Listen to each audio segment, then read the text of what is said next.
Hey, good afternoon. Another sunny afternoon, as you can see there.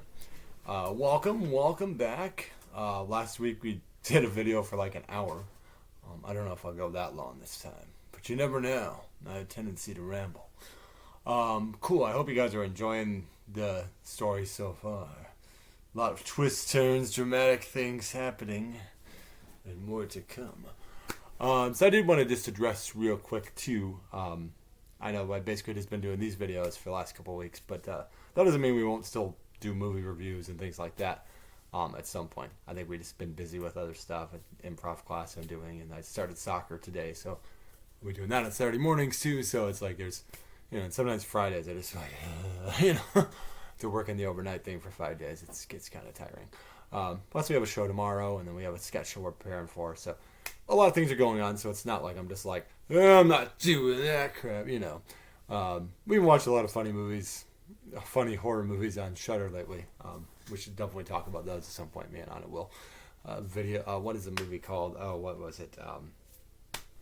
Oh God, it has Clint Howard. It's basically like the devil is in this '80s computer. It's really funny. I'll talk about it another time. I don't remember the title of it right now, so I'm gonna just shut up about that because this is about Turbo Turkey. So when we last left off, we had competed, not really competed. We were part of Sketchfest. There we go. I got that together now. Brain working. Anyway, so yeah, I did want to reflect back to that. This is all just kind of me talking about my experience, beginning Turbo Turkey, some lessons and stuff like that. So if I'm talking or criticizing people that have been in the group, it's not exactly how I feel now. For the most part, there might be a few exceptions, but I'm not one that likes to hold grudges. There are definitely things that upset me here and there. There are things that disappointed me or hurt me or something like that. But like, I'm not one that's just gonna be like, I shun you forever. Or I hold this to my grave, because I'm more just reflecting. That's what this whole thing is about. Reflecting, telling a story, things you learn, growing, all that stuff. So, I was talking about the girls who had left last time, and I think that, I hope that I didn't come off as like, yeah, because I've for the most part, don't have any problem with them, although I'll talk about more of that later. But just to reflect back, we were in 2013. We had done the show. And then we had kind of that falling out. So after that, after a few emails with Sarah, which were not great, that's obviously when the email when she said that she didn't want to work with Norm, she didn't want me work in a group that I was the leader of. That's I remembered that one for a long time. That one stung a bit, because it was like, but I'm just one of those type of people. Like, I'd rather just talk about things and work them out. I don't like to have tension between people. I like people to get along. And yeah, there certainly are circumstances, obviously, where it's like, oh, well, this is just broken and it needs to just end, where things are going to get toxic or something like that. Then yeah, of course, but by all means, let's separate the the parties and not have them interact and, move on, because we don't want anything to get toxic or painful for anybody. But I think the thing is, just to go back a little bit, to understand the timetable of that thing too. Between having that potluck where we had kind of planned everybody's role and what we're going to do and stuff like that, before a lot of that could truly happen and get those positions, and Sarah being the business thing and all that, we had to, basically give an intervention to a friend in the group. And so that was difficult. For one, getting the hold of them to have this little thing, which wasn't fun. That type of stuff never is. And so they were going to be away for a while. And then, I had to sit there and try to convince Josh not to, come to rehearsal smoking weed, or because he was super late for that show. And, we almost had to replace him in the show at the last minute. So it was, which wasn't awkward. I said it was tense for me because I liked Josh and he was very talented. And still is very talented. That's why he's still in the group. And so it was kind of awkward for me, but we were also friends. So it was sort of a tough thing to balance as being the leader of the group, but also like we're friends. So it's not that I can't chastise him or he can't chastise me if I'm out of line. But I think it was one of those things where it's like, there was a lot of things with like them basically saying it was a boys club and things like that. And that's not even, I never really felt that mentality, or that if that's how it came off, that was never my intention. I just had worked with Michael, I had worked with Josh, I had worked with Norm before, and this was kind of their first ride. And obviously, had they stuck around, we would have continued to build things and work in other places and do shows elsewhere and continue to build shows. And the thing is, I wanted all of them, because Sarah had written a couple sketches that I thought were pretty good.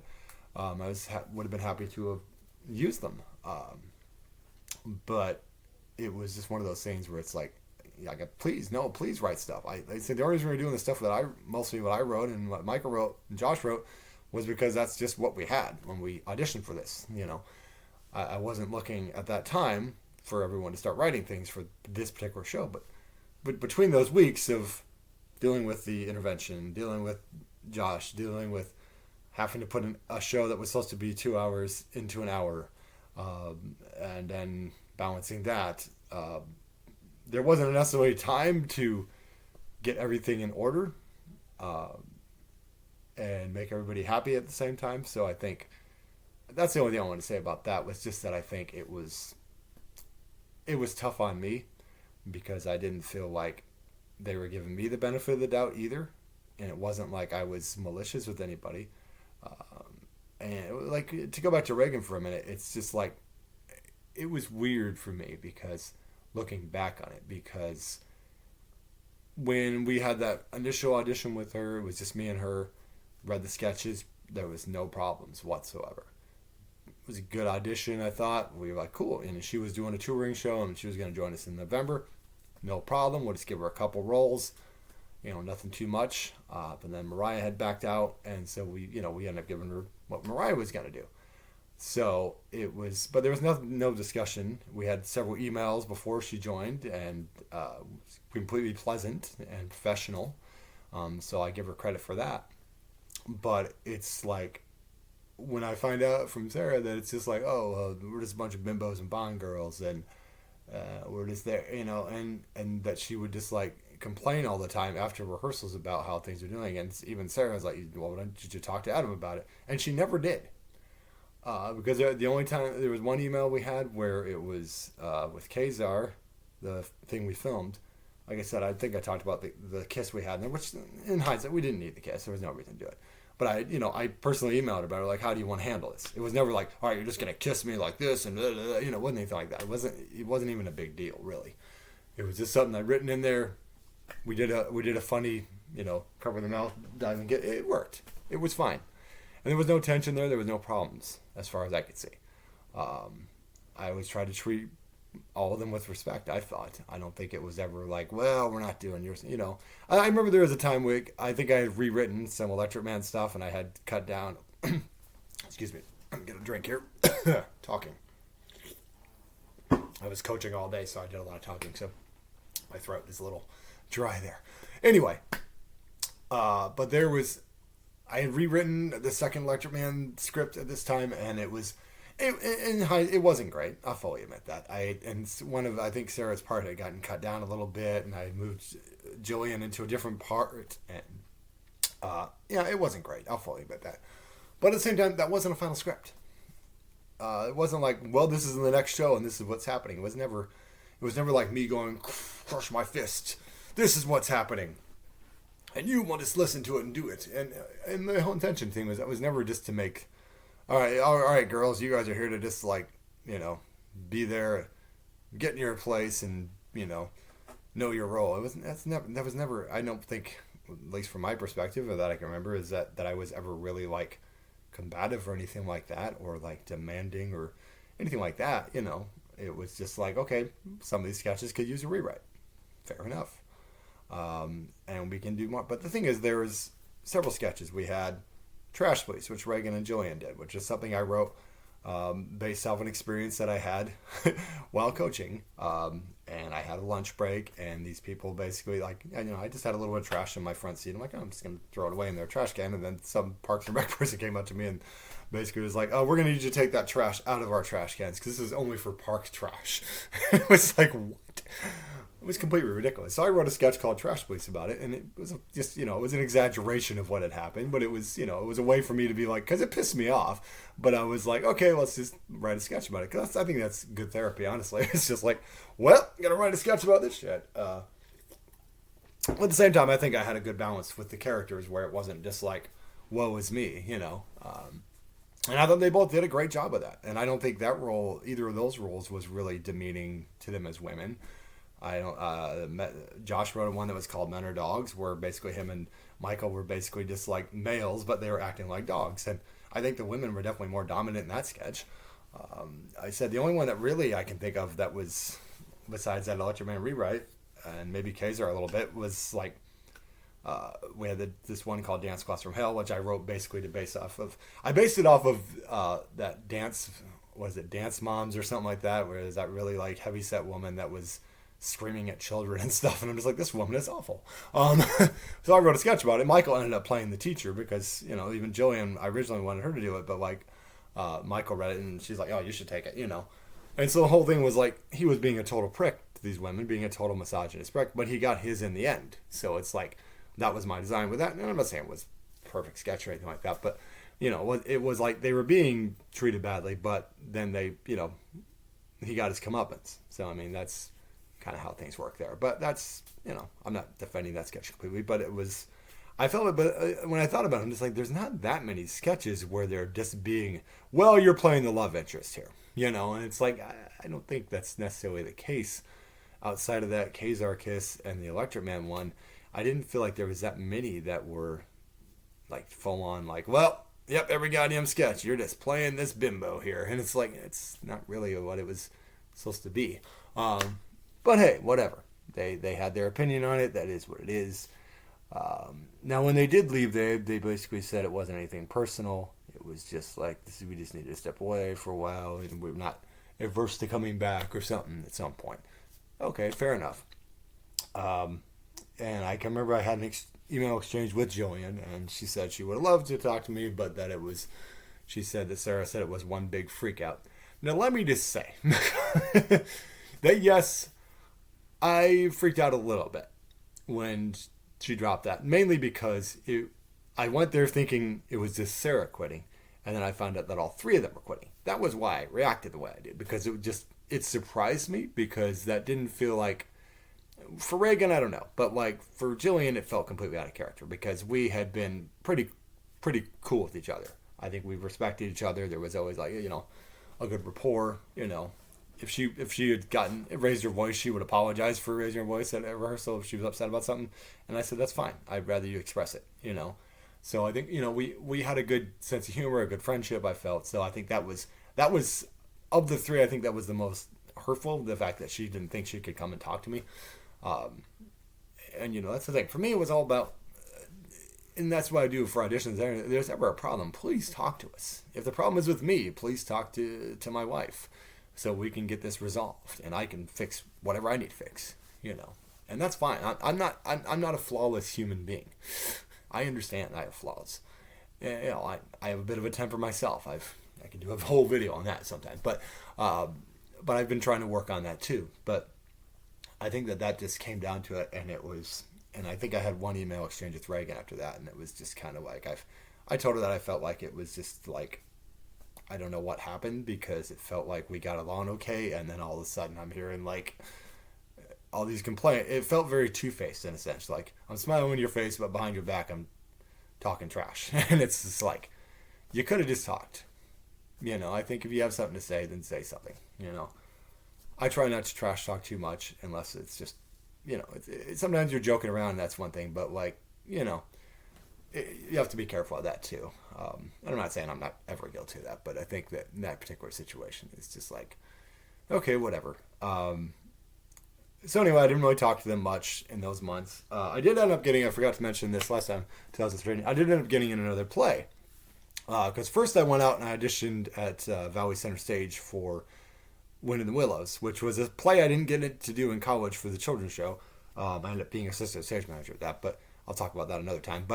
Um, but it was, I can remember like I was excited about it, but there was a lot of people at the audition, and Gary was super sweet about it when I asked him about it. He said just it's one of those situations where we have a lot of talented actors and just not enough parts. I'm like, you know what? Even if that was complete bullshit, I respect that he handled that in a professional way. He didn't have to say that.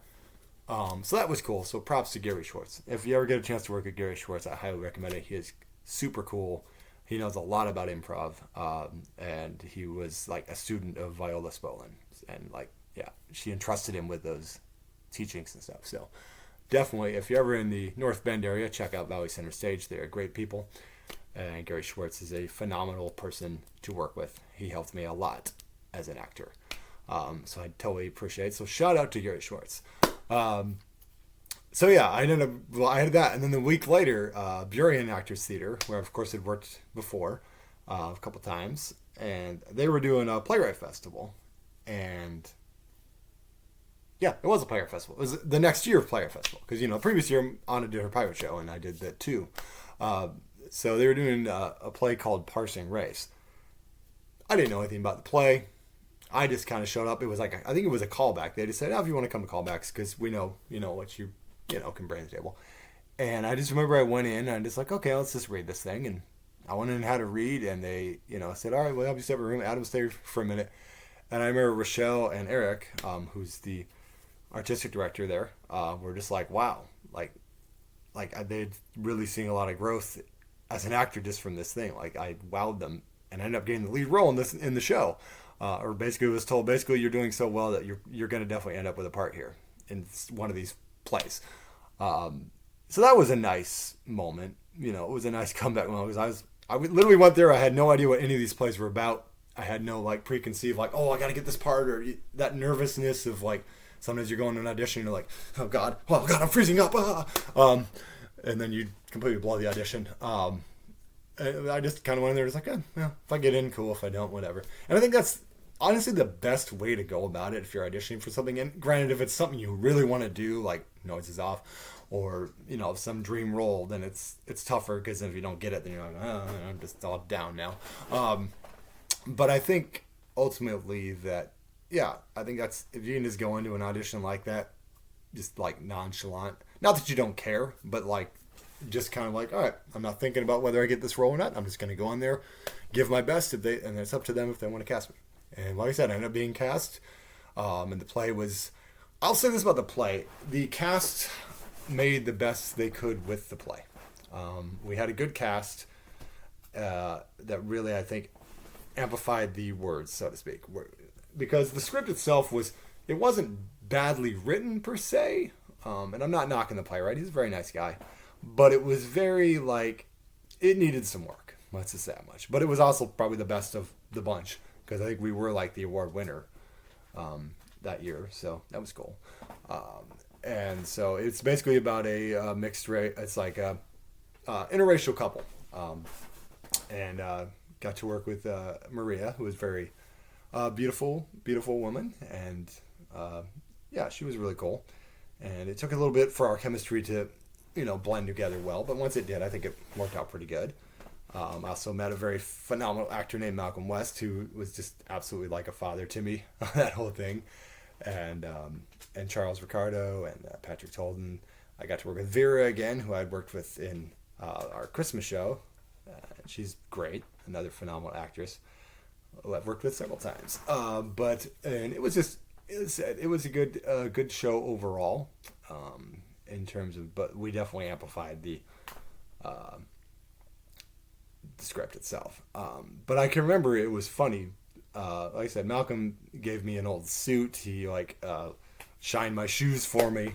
Just things like that. And he'd give little, and Rochelle wasn't happy about it, but he would give little notes here and there, just because he's one of those actors where you just tell him what to do, he goes with it. But he was great in that play, and he's a phenomenal guy. We're still friends to this day. And yeah, he's a great guy. But I can remember this one. I have to tell this story because, and God love Patrick. He's a great kid. and it's a very talented young man. But he was playing kind of this. I don't want to use the word thug, but like he was playing kind of street tough, I guess would be the best way to describe that. So, and he was also very effeminate, just his natural personality. So there's this point when he's supposed to say this line, sounds alright, I guess. And he's supposed to be saying it kind of begrudgingly because his grandmother is a white woman and stuff like that. And so she's offering to take him in and all that. And I never really noticed it, until my director, Rochelle, pointed it out. But he's supposed to say, sounds alright, I guess. Like, yeah, sounds alright, I guess. Like very begrudgingly, like, I'm not going to show her that I actually want to live, And instead, he was like, sounds alright, I guess, and very Pollyanna smiling. And it wasn't until Rochelle pointed out that I noticed, that I even really paid attention or noticed it. But after she pointed out, holy crap, every time we got to that line, it was so hard not to break character. And I can remember just looking at Charles and being like, and like there's times I had to like fake a cough. But there was one time, it was a Sunday performance. I could not get, it was so hard because I had lines coming up too. So it was like, I remember going off stage and just like laugh crying on Malcolm's shoulder because it was just fucking struck funny. And like I said, he's a good kid, but it was just one of those things that like, it was one of those times when I really had trouble just like composing myself. And I'm usually pretty good about that. But, I also remember too, because, we had this, me and Charles had this scene together, and, Melissa Malloy, very talented, and, she's a good director and actress and stuff like that. And we'd work together on Psycho Beach Party and stuff like that. But for some reason, she got distracted off stage, not once, but twice, and missed her entrance. So I just remember it was like Charles just like, I'm going to go get another beer. So he just leaves me on stage by myself. And I'm just like, I wonder where Maddie is, So it was kind of awkward, but luckily, improv skills and all, paid off. So it worked out okay. Things happen. It is what it is. But it was just funny because I was like, well, it's going to stand here on stage by myself. All right.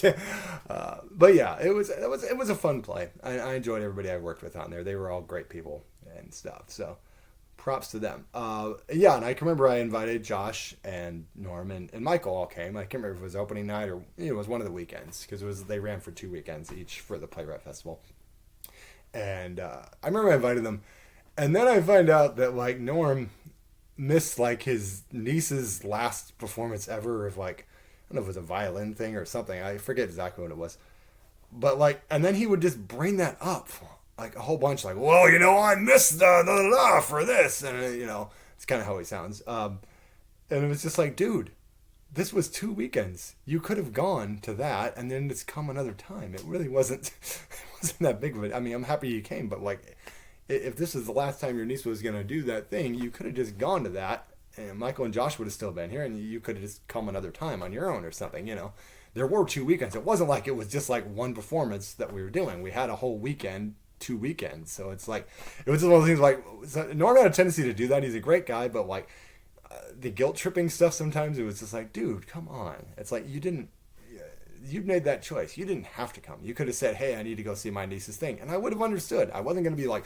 oh, well, Norm didn't bother to show. It's like, no, it's like, dude, seriously, it's fine. I said, that's your family. That's, do what you got to do. So it was just things like that, but it was just like, okay, Norm, calm down. So anyway, I just wanted to cover that because I skipped that. I did the play in 2013. Jumping back ahead to Sketchfest. Like I said, after the falling out, I hadn't really talked to the girls much at all. Even though we said it wasn't personal, I'm like, okay, we're kind of giving each other space. So anyway, we decided to do auditions because we're like, all right, well, we do want to get, some more females in here and even maybe some more males too, if there's, a good fit or something. So we did auditions at TPS, and we had some scripts, some sketches that we hadn't performed yet.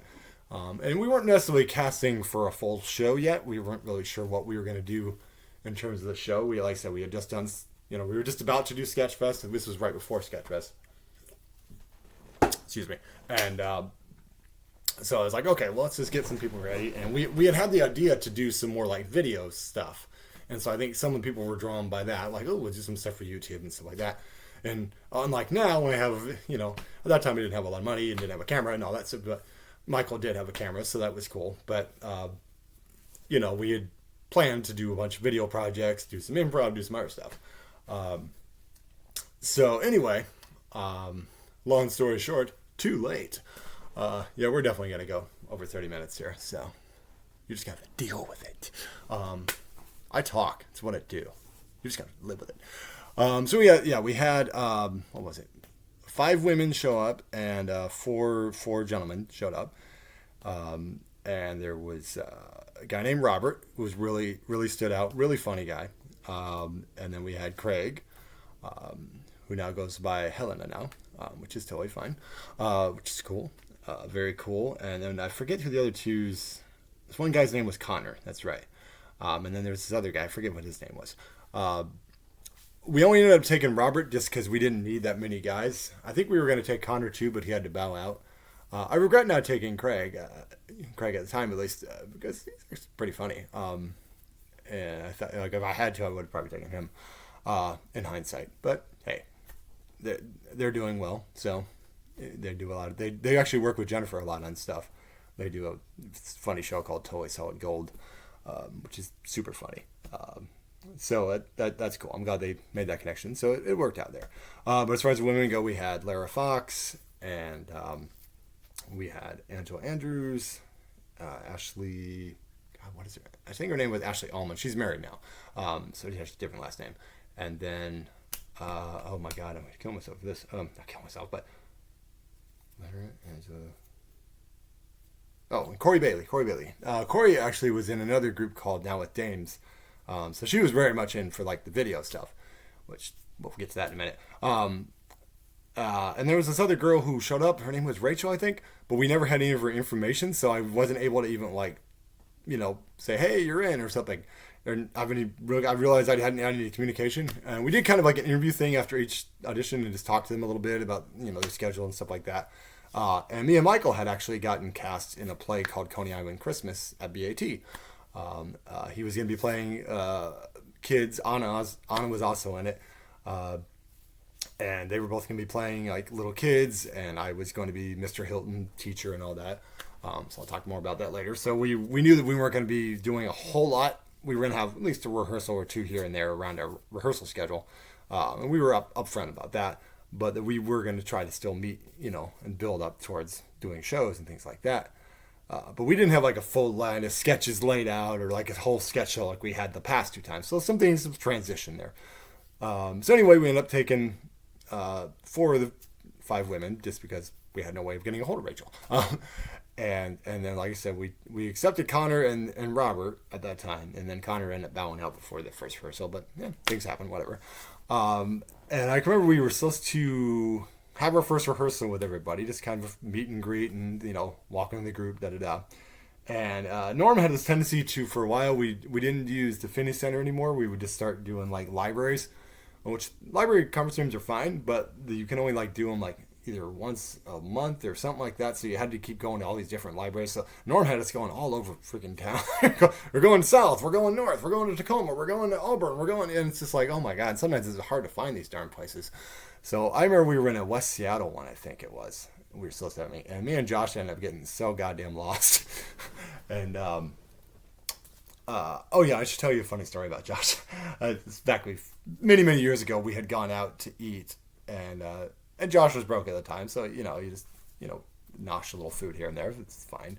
And I just remember, like, we had, I think I had some ravioli or something like that, and I had some leftover tomato sauce, and he's like, oh, you're going to use that sauce? I'm like, no. And he, like, just pours it into a glass and drinks this again. So that was just funny as hell.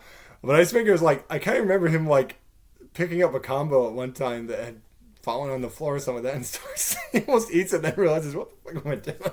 It's just, yeah, he said, it's Josh, you know, he's a great guy, but I think that might have been when that happened, but we had gotten lost, like we had missed a turn or something. We had been to this place before, and it's like, it's a great big ass, like in the basement conference room, like there's a lot of space, And I don't think Norm was able to make it that night. But but anyway, before I got to rehearsal, I got an email from Lara, and she was kind of concerned about the sketches, and it was very reminiscent of the email or the stuff that the girls have been talking about. So I'm like, oh shit, fuck, what do we do? And so I'm like, all right, well, why don't you come to this rehearsal, and then that way we can just talk about it and work it out and see if it's a good fit, and if not, then no big deal. So as I said, we finally got there a little bit later than I would have liked to have. But I went ahead and immediately addressed it. I says, look, I appreciate your email. It says we've been working on writing for women a little bit better, and we're not haven't done a lot for it. Which I'm not saying we hadn't written for women at all, but I think we were working on getting better at it. And that was all it was. Cleared the air right then and there. And Larry even emailed me later and said that was a breath of fresh air. I'm super excited about this. Never had a crossword ever again after that. And it was just like, and then she also let me know, she's like, well, a friend of mine warned me about you. And I'm like, oh, who's your friend? And it was Sarah. And so I did email Sarah. I'm just like, you guys want to leave, that's fine, but don't try to and she's like, oh, I encouraged her to do that because I think it'd be, but I'm like, but you also said negative stuff about us and warned her about it. And that's just like, how are you? That's not, if you're bitter about this stuff, that's one thing, but don't sacrifice us trying to move forward and grow with new talents. And get, so it just, so we have, I think we cleared the air after that, but it was just, she defended herself and all that. And that's fine. But it just felt kind of like, why are you even getting involved in this at all? I mean, it's great that you know her and all that stuff, but luckily, cooler heads prevailed there. And like I said, we started rehearsals for Coney Island, which was a great show. Rochelle and Maggie directed it. We had a huge cast, just a lot of great actors and a lot of good friends. And Vera was in that one too. And my good friend Tim Takeshi, we had this running thing of doing Christmas shows together every other year. So that would continue too. And so, yeah, that was really good. But the problem was then, of course, we lost Angela and Corey pretty quickly on. Well, Corey, I think, was with child. And so I think, if we had more video projects right away, I think we probably would have been. Because that was more their forte, I think. They had done a lot more film stuff. So I was like, okay, that's fair, Ashley stuck around for a little bit longer, and then she kind of, so really, out of the girls, we did it with Lara. Which is fine. Lara was phenomenal. And Robert stuck around too. So that was cool. Robert was really funny. But anyway, so yeah, Coney Island happened, and we had a great show. Unfortunately, after the first 2 weeks, there was a fire because some stupid idiot lit fire to a trash can or something like that, which set our theater on fire. So that was very emotional because obviously this, as I mentioned before, this theater meant a lot to me. The people that run it meant a lot to me. So there was a lot of tears that night. We came there and saw, the thing, a lot of tears and upset things. And luckily we had a place in Burien that was willing to put the rest of the show up so that we could continue to perform in that other space. We had to, of course, do some reblocking, of course, because it fit the newer space. It was a smaller space. But it was cool. It was really cool that they did that. And like I said, everybody on the show was great. And yeah, that was fun. Also, I mentioned Noises Off. Let me talk about that for a minute. So they were doing Noises Off at Burien, which to me was just like, man, I had almost auditioned for it in Edmonds, but then my car broke down. I wasn't able to go to the auditions, so I was like, damn it. And I remember back in Indiana, I had auditioned for it at a community theater, and then I didn't get cast. So it was just like, that's like my dream show. If you don't know what Noises Off is, it's this great farce show. It's very much a show within a show. There's a big set and all that. When I heard Burien was doing it, I'm like, oh, I have to audition for this stuff. The problem was, I had forced myself into doing a monologue with a British accent that wasn't traditionally a British accent. So my audition wasn't so great. But at the same time, I admittedly was kind of like, when I didn't get a callback or cast, I was a bit bitter. At first I was just like, I'm going to go see it then. Because I don't want to just be feeling that pain and watch somebody else do this role that I could have done better, that's a typical actor's thing. You're like, oh, well, I could have done it. I would have done this with it. I I am brilliant as an actor. But no, but I think once, the fire kind of quelled things. I'm like, okay, I was being overreactionary. No big deal. But yeah, I said we got through it. Fire was great. The fire wasn't great, but the fire was great. I loved it. No, it was luckily they were able to rebuild the theater and all that, and so that was a great, emotional but great experience. So we got that kind of more or less wraps up 2013 there. I do remember right at the end of the show, we always kind of had a nice little powwow talking about things and thanking Rochelle and Maggie for stuff. I remember we did a fundraiser for the fire too. And I remember I actually broke down a little bit because I was talking just about how much they meant to me, and that Rochelle gave me my first lead, and I'd had an emotional theater experience before I moved out here that almost made me want to quit acting, and then I also said how much Maggie and Eric did for me when I was broke, and and then I started breaking down crying because I'm an emotional person, and there's no shame in breaking down and crying, because you know what, you should show your emotions. I've always said that. Anyway, that was a good time. It's good to get those things out, but yeah, I also want to make sure they understood how much I appreciated them. So as things go into 2014, Eric actually at the fundraiser said, well, we want to actually have you guys do some improv sort of after our plays. So we'll just have you guys do like an hour, of improv after the plays, are done for the night, which was cool. I think it was a good concept in terms of doing it. We didn't necessarily, I think, get as much of an audience because I think a lot of people was like, oh, I'm not sitting here. We're going to sit here for 2 hours. I'm not sitting here for another hour. But that's fine. It was still fun. So since they were still rebuilding the theater, they actually did it in this old Staples building, which was pretty cool. But before that, we actually did get Lauren Scoville, who had been the lead in Coney Island Christmas. She was interested, and I'm like, oh, well, we lost the other 3 women, as well bring her in. And she was pretty good, but she was, a little bit inexperienced in improv and things like that, which was fine. We'll just work with her and, get her up to speed. And I'm trying to think, was there anybody else? We had a friend of Lara's come in. God, what was her name? I'm still friends with her on Facebook, too. She's a musician, I know that. Was it? God, what was her? Driving me nuts. I can't remember her name right now. Sorry, she wasn't there that long. So she was funny, but I think she was more focused on the band, and that's totally fine. And we also, then Lauren asked if her boyfriend could come to one of the rehearsals or something. So I thought, okay, whatever. His name was Matt, and I was just like, okay, that's fine. But at the time, I decided he was going to come and watch one time, but then he just kept showing up. So I'm like, oh, okay. Oh, this is the thing that's happening. Okay. But I was like, all right, he seemed like a nice enough guy. He was kind of quiet, but I was like, all right, whatever. That would change later.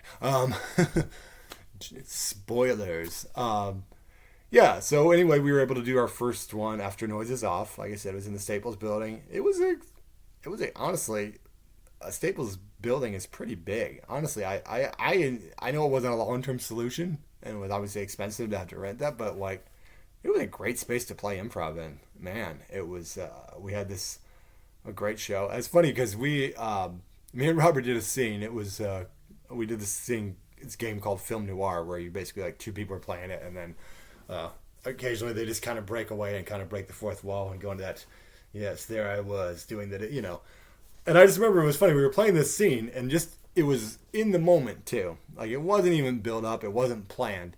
But in the moment, we ended up kissing at the end of the thing. And my Anna was just rooting and laughing her ass off about it, and like, yeah, it's my man, And it wasn't like, it was just in the moment. It wasn't like, oh, I'm just going to kiss this guy, It wasn't a planned thing. It was just like, well, that was interesting. So definitely an interesting moment in improv. And then, I'm secure in my sexuality, and I'd kissed a guy on stage before, so I was like, whatever. Although, Michael and Josh were like, oh, you just wanted to kiss him all the time. I'm like, oh, shut up. Anyway. But like I said, it was funny, though, for Film Noir. Like, I always felt we had a couple other people playing. It wasn't bad, but it felt like, and I don't want to be like, this isn't to toot my own horn, but like, I felt like me and Robert had the best chemistry on that game, in terms of like it being like really funny and just building well. So yeah, just fine, whatever. Still play it here and there since then, but it just was one of those things. But we did the show, and like I said, we had it. I think, let's see, it was like 9 of us, I think. Yeah, and I thought it worked pretty well. It was still a little work in progress, I think, but those shows went pretty good. We had like a 4-week run, and of course I watched Noises Off, and overall I thought most of the cast was pretty good. And I'm not gonna say any names of people I didn't like, but there was definitely a few people I'm like, because I really liked Thomas, who was playing Philip. I thought he was really good. I thought the guy playing Gary was really good. I thought Philip was really good, and a couple other people were really good. But like, there was like, you just mention these people's first names. Who are these people? Well, they're actors that I know. So, but they were really good in their roles. And there was others I was like, oh, they were okay. And then there's others I was like, this casting wasn't great. But at the same time, I think there were nights I saw it where it was better than it was. But anyway, no bitterness there. It's all good. Someday I will do that show. Even if I have to produce it myself, I will do that show. It's my dream comedy show. And playing Renfield was one dream role. That was cool. And someday when I'm older, I want to play Big Daddy and Cat on a Hot Tin Roof. That's one of the other roles I'd like to play. I wouldn't mind playing Biff in Deathless Salesman as well. But yeah, I don't know. Did anyone even do that anymore? Most of these plays don't even happen anymore. Yeah, it's old white men plays, you know. Anyway. So yeah, we did that. And then we did some more shows for their spring show. I forget what the spring show was, but we did it after that. And it was around this time that... Oh, let me tell you about the spring show. So Norm had an interesting experience happen on stage. I forget what the scene was, or what the game was, but it was 3 people. It might have been 2-line scene. I think it might have been it. But, and we had Grace, who was also in Coney Island. She had joined for a few months. And I was like, yeah, Grace, she's great, cool. She wanted to join the improv thing, and I'm like, yeah, come on out. And she was doing a scene, and Norm apparently was laying down like this. And unbeknownst to Grace, his fly was open on his pants, and apparently one of his little member also was sticking out. Now, I thought he wasn't wearing underwear, which was super gross, and not so bad one to think about. But he said that it had just popped out of his boxers, which, you know, I mean, it happens. You know, these things, they got a mind of their own. But Matt, a little before this, Matt had started talking more and was like, hey, I'd like to maybe just like help you guys make some money and get some, you know, business going. And I thought, great, because the one thing I said, I'm creatively, artistically, I'm all about it. Let's put some shows together. Let's be creative. Let's write some great sketches. That's my forte, putting shows together. But as far as getting people to shows and marketing, I'm just not that type of person. I don't have that personality. I'm happy to talk to people if they come to shows and say, hey, thanks for coming out. You know, but like I'm not the type of person that's going to a stranger and be like, hey, come to the show. It's more just like, here's a flyer. Would you maybe you could come to the show? You know, not that I actually thought that, but you know, I'm naturally a shy person, and that's just kind of who I am, and I always have been, and always will be.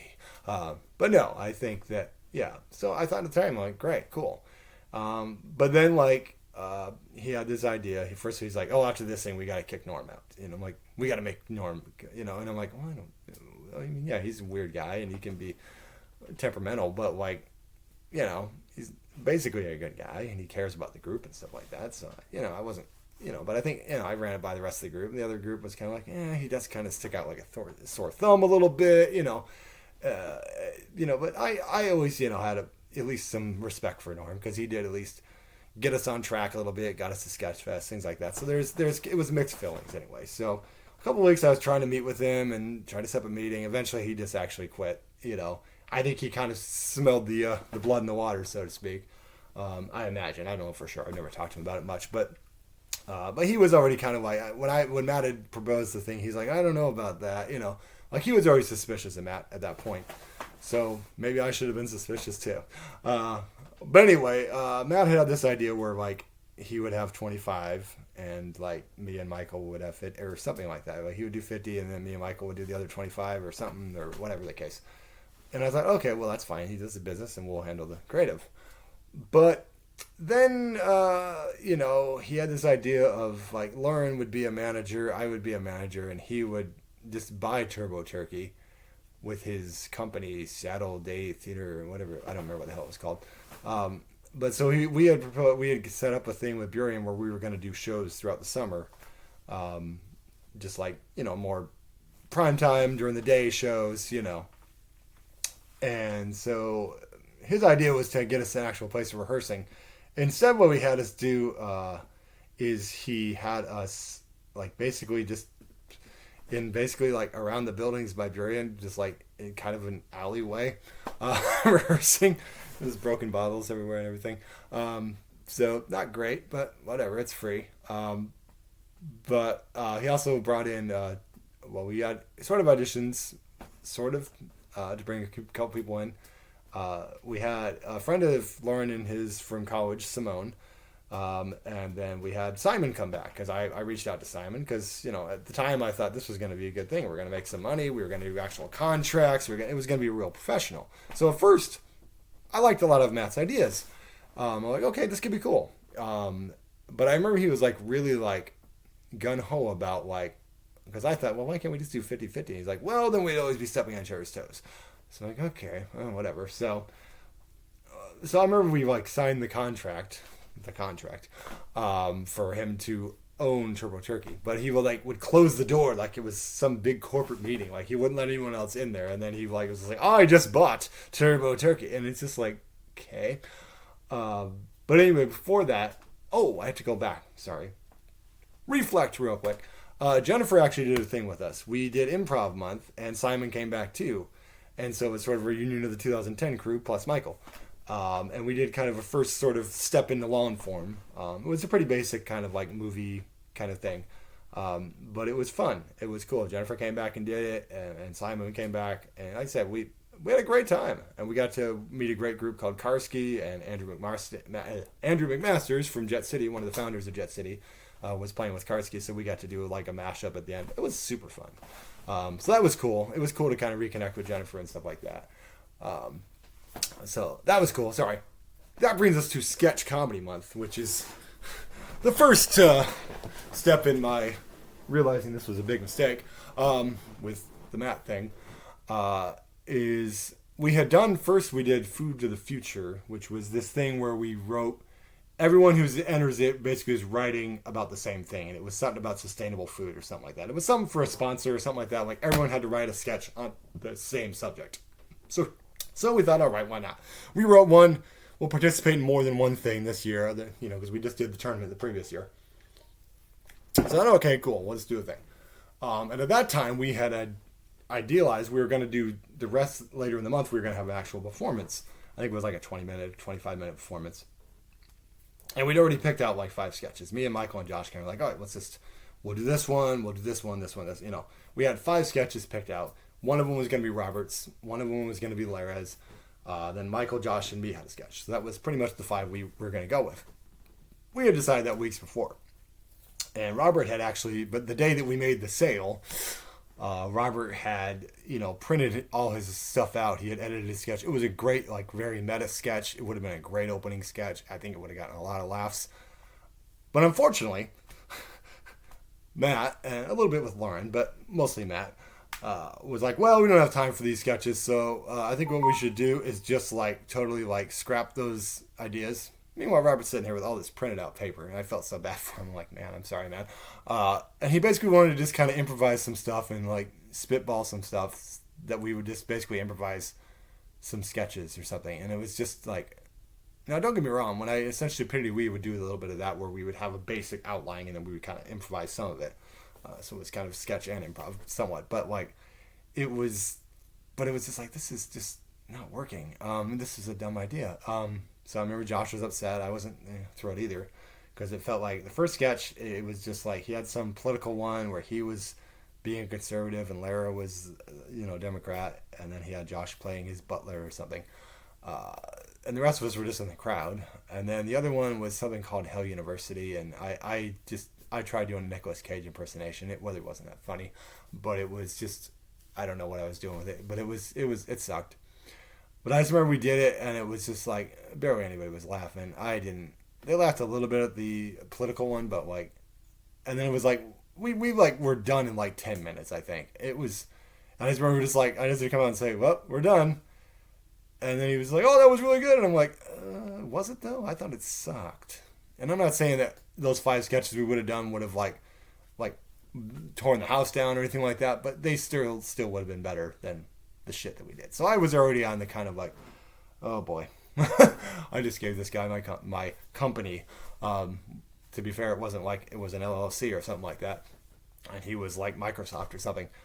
But that's how he treated it, because we started kind of combating a little bit because he would have these ideas. He would come in and he would just like kind of take over, and then he'd say, I want you to lay out this and you're going to just MC these shows. You're not going to actually get to play any of the games. And to me, it's like, that's never how I did things. You know, I'm a performer still. Now I don't really mind too much. I'll step in and MC and, you know, I'll still be in the games too, but like there's a good balance. But like at the time I'm still a performer. So it's like, why would I not, you know? So he's like, oh, I'm not happy about your management thing. You need to step up and be a manager. And I would just get these angry emails like I'm working in retail or something, and it's like, or in an office or a corporate office, and it's just like, dude, we're just doing improv here. This is not that freaking serious. So he ended up just being the MC for the shows, and we tried several different things in the rehearsal, but he would never tell us like, okay, here's what we're doing, and these are the teams, and this is the thing. It would just be like we got there, and it was like, okay, this is what we're doing. Now, at the same time, Maggie and Eric were already pretty pissed off because they have to clear a lot of things with the Parks and Rec because the Parks and Rec owns the building. And so he's basically like upsetting people and being like, oh, I'll talk to him. And just like he's Mr. Businessman and I'll just going to run things. And it's just like, no, you will not. You will not sour our relationship with an already tense relationship with Parks and Rec. You know, and so it's like he's already pissing them off. And, you know, I'm sitting here giving my word for this guy, and so it's awkward as fuck. So anyway, I remember, like, we did the show, and it was Friday, wasn't too bad. But he just kind of we'd have us come out there, and then he'd be like, here's a game, play this game. Here's a game, play this game. And, like, no, like, what the fuck game are we doing? You know? Like, I can, you know, but, like, people like Simone who hadn't done that much, and Laura hadn't done that much, they're kind of, like, lost. They're like, what the hell is this game, you know? And I know Josh went out to smoke a cigarette because he smokes and all that, and it's like he got all pissed about that, like, that's unprofessional, he went out and smoked that. And then on Saturday, unfortunately during performance, I think Anna had texted me on my phone, and I totally just blew my mind that I had it in my pocket. And then he just like pulls me aside after the show and just like reads me the riot act and tells me he wants me to leave and all that shit, and like how unprofessional it was, and just like pretty much just like browbeating me to the point of just like I was just ready to fucking walk out of there and go cry in a corner. That's how demoralizing he made me feel. And it was just like, this is ridiculous, you know. And you know, I ended up sitting at the merchandise. Yeah, let me tell you about that. He wanted to make these t-shirts, and he spent all this money on these t-shirts. And I'm like, well, dude, we don't have that much of a fan base to really. We're not Jet City or Semi-pro-Productions or something like that. We're not like Second City. We don't have a fan base that's going to buy these t-shirts right now. I'm not saying you wouldn't. It was cool. The idea you had was like we would all wear t-shirts that had our names on them, which, okay, that's fine. I thought it was a good idea. I just thought it was kind of soon to do it on our first show. Like, why don't we build up some speed first before we do that? Now, I didn't necessarily say that, but like, it was kind of my idea. I'm like, why are we wasting so much, you know? Now, I should also mention, he quit his job to run this improv group. Granted, we didn't have a regular home. We didn't have, like, money in things. We didn't have, like, a big corporate office or anything like that. We were just an improv group that happened to be working with this theater. That's all it was. We weren't doing, like, videos. We weren't, like, big on YouTube or anything like that. We're just doing improv and occasionally sketches. So it wasn't like we were, like, some big conglomerate and we were like, oh, well, we will do, you know, it's like, we're just doing improv here, dude. So the shows I wanted to go, Simon did one of the shows, and that was cool. And then I had asked, like, if I could be, because he had, like, one show where it was, like, a few of us, and then the other show would be the other bunch of us, which was fine. But then he would have one person from, because it was an uneven cast, so because Robert had too much going on with his band, so he ended up letting Robert go, but said he would be walking back or something at some point. But but it's like, okay, whatever. So, and then he had the thing where it's like, okay, one person will be in both groups, and they'll do that one day, and then like he had Josh on the first night, Michael on the second night, and then me and Lara on the third day on Sunday, which is the only one that Anna could come to. So which I kind of asked him, like, well, can I be in the last show, because Anna can only make the last show. Simple request. We'll get into that in a minute. So anyway, we did the shows. We did okay on money. We didn't make tons of money, but we did okay. And Burien got their cut, and then we were supposed to have, we had one meeting, I think it was Saturday night, we were going to start writing sketches. We were going to have a sketch committee. And I was like, okay, well, that was a bit of a rough ride, but I'm an easygoing guy. I'm like, let's wait it out. It's been a little rough, but let's see where it goes. So, okay, whatever. So we had a sketch committee. It was going to be me and Simon and Michael, I think, because Josh didn't come that time for reasons. But he was kind of, I think, getting fed up with Matt, which I totally understood. But I was just trying to. I'm one of those people like, let's just see it through. We've been through Norm. We had the stuff with Sarah and all them. Let's just, Oh, by the way, that's right. Sarah and Jillian and Reagan. Right. See, I'm jumping around here. I'm jumping around. Anyway, they had actually been at the Food to the Future thing too. And so that was the first time seeing them. Now, I had actually emailed Jillian at some point and said, hey, no hard feelings. And she actually apologized for how it went down and said that was, she felt really bad about the way it went down. And I said, hey, no problem. And so we kind of reuniting, and, and Jillian hugged and Sarah and all that. And me and Reagan kind of had this guy. I gave her a hug, but it was very awkward. I could tell she wasn't comfortable with it. I really wasn't comfortable with it either, but I'm just trying to be the bigger person. So, okay, that was just a quick thing. I just want to mention that. I forgot that we had sort of seen them. So that was fine. We were going to try to hang out with them, and then things didn't work out. But anyway, back to where we were. Yes. So we had the sketch committee thing, and then we were going to have another meeting, and I ended up getting pink eye, I think was what happened, so I didn't go to the rehearsal. But then I got to find out what had happened is that at first he seemed like he was more down on himself for not succeeding, and then Lauren said, well, nobody else did anything to help it. And then that lit a skyrocket into his head.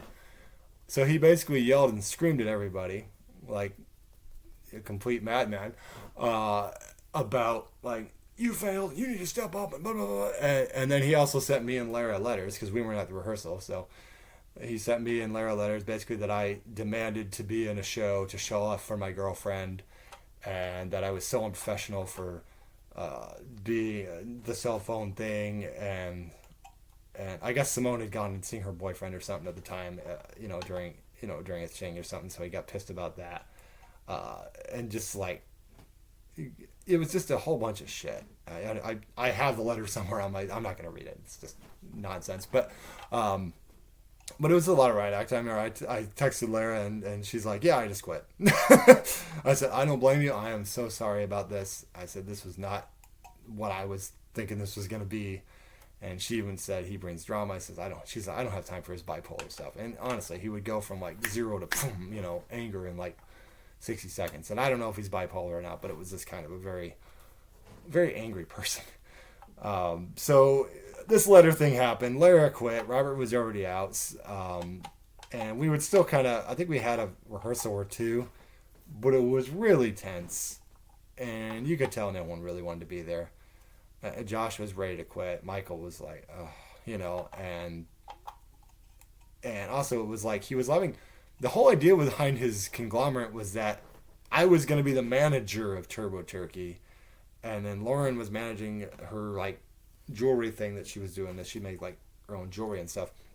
And then he was the overall big head. But like then he would have Lauren like run rehearsals and things like that. And it's just like, but no offense to Lauren, a great person, but like she's not the manager. I'm supposed to be the manager, but like because I didn't want to MC the damn shows, now I'm not. And just like constant things about, this is your baby, we better step up, I bought your baby, and just like a whole bunch of shit. And just like, okay, so I would, after we'd have a few rehearsals, me and Michael and Josh, I said, okay, we got to figure something out here. And it was interesting to me because I was thinking at the time, I'm like, I wonder if this is what the girls did. The three of them didn't think about how they were going to leave Turbo Turkey. But granted, I would hope to think that I was not this toxic. I was never screaming and yelling at people that much. I might have lost my temper here and there, but like, I don't think I was ever screaming and yelling at people to the point of like, you guys have all failed, and writing people fucking letters. So anyway, I said, we got to have a strategy. And so, in case this thing truly goes sour, so my initial thing was, all right, I'm going to talk to a lawyer. Because I'm like, this has got to be, oh look, we're at an hour now. I'm just going to wrap up this section and then we'll move on from there next time. But yeah, so we had, brought to you by Pepsi. Anyway, so we had, a couple meetings, and I found this thing called Rocket Lawyer. And I kind of sent him just an email because I wanted to do something quick, which in hindsight, I probably could have talked to Eric because he's a pro bono lawyer. So he would know things. But I was kind of like, well, how legit is this contract that I signed? Because technically he was giving me 25% of his company that wasn't really established and had actually done nothing and had no money. So I was kind of like, this just seems kind of weird that I would have to give up my improv group to this, this guy. It wasn't like Microsoft bought us out or something like that. And even Simon said, initially when he first thought we had gotten bought or something like that, he was expecting some guy in a suit. And then when he saw that, he's like, oh, and I said, me and Simon have a great friendship. Like, I would always be like, he did sound for us a few times, and just like, he would pop in and do videos and stuff like that, film stuff. So it's like, I always try to keep him involved because I know he was talented and I knew he sometimes needed just to kind of be able to be involved. So I always try to keep Simon involved. So anyway, I wrote a letter at first and I was like, okay, I've talked to this lawyer. The lawyer says, yeah, he can't actually give you 25% of a company that doesn't actually have any assets. You're not making any money. You're not getting anything, Also, by the way, he didn't pay anybody, which is okay, whatever. I don't care. I didn't sign a contract that says I got paid. So, but like, he just took that money and says, oh, this is all, you didn't earn this money. You don't get it. And it's just like, dude, the fuck? You say you're going to pay people, pay people. Don't sit there and dilly-dally around and make excuses. Whether you think we earned the money or not, or I'm not the dumbass who printed a bunch of t-shirts. But anyway, I was hoping that things could at least de-escalate. We could just shake hands and walk away. Because I said, the lawyer said, yeah, basically I hope you guys can work it out. But like, yeah, he doesn't really own your thing. You can, So I wrote a letter explaining how things had gone a little sour and that it just wasn't working. I think it's just different philosophies. Maybe we should just shake hands, walk away. And, basically that I would just take Turbo Turkey back, from this whole thing. And he sends me a text. And it says, well, I want to meet about this, and da-da-da. You guys cost me so much money, and you owe me so much money. I've spent thousands of dollars, and da-da-da. I sold my car, and I quit my job. And I'm like, why in the fuck would anyone do that? I would never just quit my job. Like, believe me, I would love to just do Turbo Turkey and perform and get paid and make lots of money or do stuff on YouTube. But I would never just quit my job outright like that when I didn't have anything sustainable. How stupid are you? Anyway. He's like, I want to meet. So I'm like, okay. He said, you can bring anybody you want. Da-da-da. So, all right, whatever. So I go to this parking lot in Federal Way. And within 2 minutes of me getting out of the car, he just starts screaming at me. I'm like, how the fuck you want there, buddy? Kiss my foot. Da-da-da. And then he says, oh, you just want to support Michael? He's just a fat ass. And Josh is a borderline criminal. Because I guess Josh, he was in the dark humor and stuff like that. And yeah, I think he said something to him on stage one time. It was just dark humor. It wasn't serious in some way, but he called him a borderline criminal for that. And then just he's been doing so much for this group, and nobody respects me, and I'm undermined all the time, and but he's like, but you work hard, and then he started with the gaslighting, which I didn't actually know what gaslighting was until then. But with the gaslighting, like, oh, you work hard, but you can decide to join us, or you can go with them and fail and stuff like that. So it's just like, okay. So anyway, I'm just sitting there like, this guy is losing it. He's even getting tears in his eyes how angry he is. So I'm like, okay. So I'm just like trying to calm the situation. I say, look, this is what's going on here. This is what I was told. And then they tried to say that Josh said I was a bitch or something like that for, but which never happened, I'm sure. I even talked to Josh. He said he never said it. I believe Josh over you. And the whole thing, so I went back to their apartment. They showed me what they were working on and da-da-da. And they tried to kind of, butter me up a little bit. And said that, they wanted to have me be there and three of us would, but we'd have to get rid of Michael and Josh and all that stuff, which, I wasn't very keen on. But I was like, okay, let me just, de-escalate the situation. I feel kind of awkward and scared right now, so I'm gonna. I did. It was very frightening. It was like, there's that scene in Walking Dead when Negan takes Rick and throws him out with the zombies and with that scene actually gave me a little bit of PTSD because it felt like I was with Matt. That's exactly how he made me feel with the cell phone thing. With this whole like screaming match, like it was very demoralizing. He doesn't know that probably, and who cares? But it was scary. So I'm like, okay. We shook hands, we hugged it out, whatever. But there was one point when he said something like, "Yeah, it's a good thing you joined us because then your girlfriend would eventually dump you and be because you'd be a failure and da da da and all this stuff. You'd be at work in a Walmart or whatever for the rest of your life." And just like, okay, don't know if you need to bring that up. My girlfriend has nothing to do with this group at the time. She was just someone in the audience. So we shared an email the next day. I said, because I had some time to think about it, and I think it was a couple of days later. I talked to Michael and I said, well, look, because I was trying to, like I said, I'm still trying to cooler heads prevail. Right? We lost Lara, we lost Robert, and Simone also quit. She also sent an email saying I quit. Didn't blame her one bit. So I thought, okay, well, what if, I said, Michael, if I stay, are you? He says, if you stay, I'll stay. I hadn't talked to Josh yet. I think he was out of town actually. He was at it was either his brother's wedding or his sister's wedding, but he was at a wedding, and so he didn't know a whole lot about what was going on with this yet. But so I was trying to be like, okay, well, maybe we can just. I said, why don't we just sit down and just hash out our issues and let's try to move forward and see if we can move this thing forward. And John, oh yeah, by the way, his idea was to have Lauren come to a library, meet with the four of us, me, Michael, and Josh, and then Matt was going to come in with his boys in case Josh got out of line, and basically fire him and Michael on the spot and embarrass them. Like basically, like Lauren was going to entrap them to say everything's going back to normal, and then he was going. This was his plan. No shit. This was his plan. And it's just like, well, that's not threatening. The hell with it? You're going to bring your boys to the library and openly fire? I mean, what the fuck, man?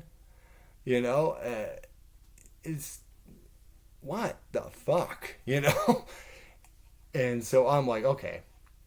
And I remember I even like messaged him. I said, well, why don't we just sit down and, we don't need to get rid of it. Maybe you and Josh can hash this out. Let's just, He's like, no, Josh is gone.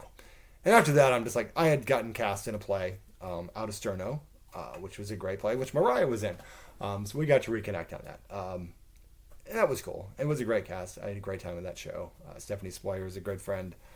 She was great in the lead. I got to play a cheating, philandering husband, so totally opposite for me. I even got booed by several women in the audience, so it was like I was a wrestling heel. I was like, yeah. Like I remember when someone told Rochelle, was like, "Oh, I just hate him. I just hate him." And she's like, "Off stage, and sweetest guy in the world." And she's like, well, "I just hate him." I was like, "I did my job then. Thank you." Michael actually did the tango, taught me how to tango on that. I'm not saying I did the greatest job, but me and Mariah tangoed and stuff like that. And Mariah was cool. So anyway, I wrote another letter because I was like, I don't want to have another one of these goddamn meetings in person and have another screaming match or whatever else. He's gonna slug me next. I don't know. I don't know what this guy's capable of. Really, I never really wanted him in the group in the first place. It was one of those things like, hey, Lauren's a sweet person. Hey, can I bring my boyfriend? I thought he was coming one time, then he just kept showing up, and I was just trying to be nice. Like, oh no, he's here. Okay, we didn't really need him. We had plenty of guys. And so anyway, but and then it just kind of escalated into this monstrosity, this monster. So I thought, okay, I don't have enough. So I wrote another letter basically like saying, we're walking away. I said, this is not working. I've tried to reason. I've tried to be, I said, we lost all those people. I showed him a picture. I think I shared a picture of our group picture from the Staples shows. I said, we lost all these people, and it's all because of you. And I was honest with him. It was absolutely every single person that left is because of you and your attitude and your way of running things. And, and trying to be a strong boss by shutting people down from questioning simple fucking things that they should have fucking answers to because you're not being fucking clear about what you're fucking doing. So anyway, I sent that letter. He ends up sending me a quick, message. I didn't answer it. He's just like, oh, you're just wishy-washy. And yeah, you could take Turbo Turkey. Yeah, I tried to do everything for your damn group and I lost money and just like, whatever. And so me and Simon and Josh and Michael actually end up doing improv at the Burien Actors Theater's kickoff for their season. That was a lot of fun. It was like sort of like a veil had been lifted. The evil was gone from here. The evil is gone from here. A veil had been lifted. But the thing is, and I felt bad to a point because Lauren is a very sweet person, a very nice person. And unfortunately, she couldn't see at that time, despite everyone else around her seeing it, that this guy is just not good for you at all. And I tried to be supportive. Like they were trying to start some business or something like that. I donated $10. I was just trying to be. It was mainly for her benefit. I can't. I really hope I never see him again. Honestly, I really hope. And I'm sure he probably hopes he never sees me again too. And that's fine. I try to be a nice, forgiving person. If I did see him, I'd try to be cordial. But that was very tough because it was if that's how the girls felt in the group, then I am sorry. Because that was awful. That was probably one of the darkest periods for Turbo Turkey right there. It was not good at all. But basically after that, it was going to be me, Simon, Josh, and Michael for a bit. And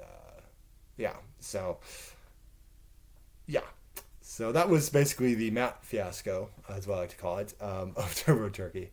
And I can remember going out to dinner with Meg and Eric, and them relaying their interactions with them, and just like Rochelle, he had auditioned for Coney Island, and they were just like, "What are you doing with this guy, Lauren?" And it was just like, And I remember Michael actually had asked Lauren out at one point, way before that, and she had a boyfriend, and it was just like, even Michael's mom was like, "I had my eye on Lauren," because Lauren's super sweet, and that's what I felt about it. The most situation was because Lauren really, she was just kind of in this situation. And it's tough to be, and I understand it because being in that situation with someone's significant other, sometimes it's hard to see those things. But like I said, we've buried the hatchet since then. Me and Lauren have. I've never spoken to Matt since. So that is what it is. And that is that's wrapping things up for today. So we're about 1:15 here, so I'm going to wrap this up. Until next time, guys, thank you for tuning in to part 4. Is it part 4? I think it's part 4. Yeah, part 4 of Turbo Turkey. And have a great day.